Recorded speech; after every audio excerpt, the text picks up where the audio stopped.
Okay, so we're following the road ahead. On the right hand side you can see a sign. The sign's telling you that there's a roundabout ahead.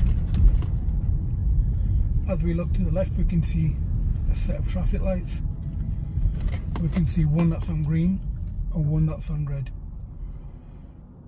Again, we can see the sign on the right showing us a roundabout. We can see 3 exits, and we are following the signs for Shipley, which is A657.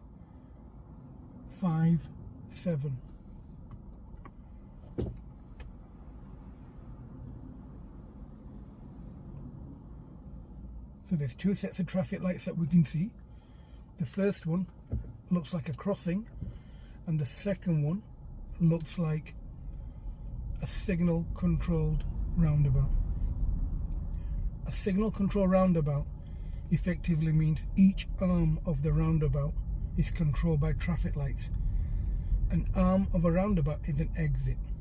So each exit is covered by traffic lights. That means, as we can see, our lights ahead of us are green. That's the crossing. The second lights that you see are red. That is a signal controlled roundabout.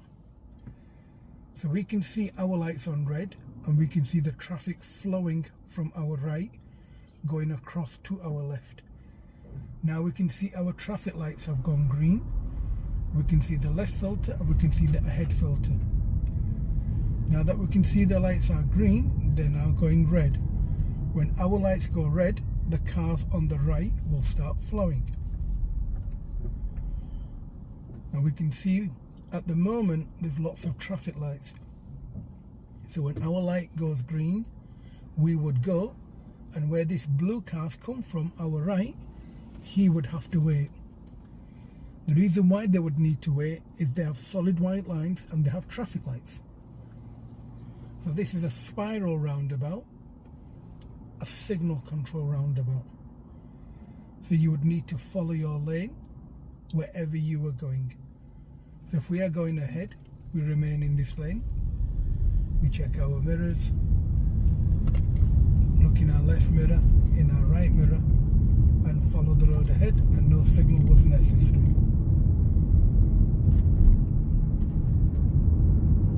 We will soon approach this roundabout from a different direction, and we will then discuss what we need to do.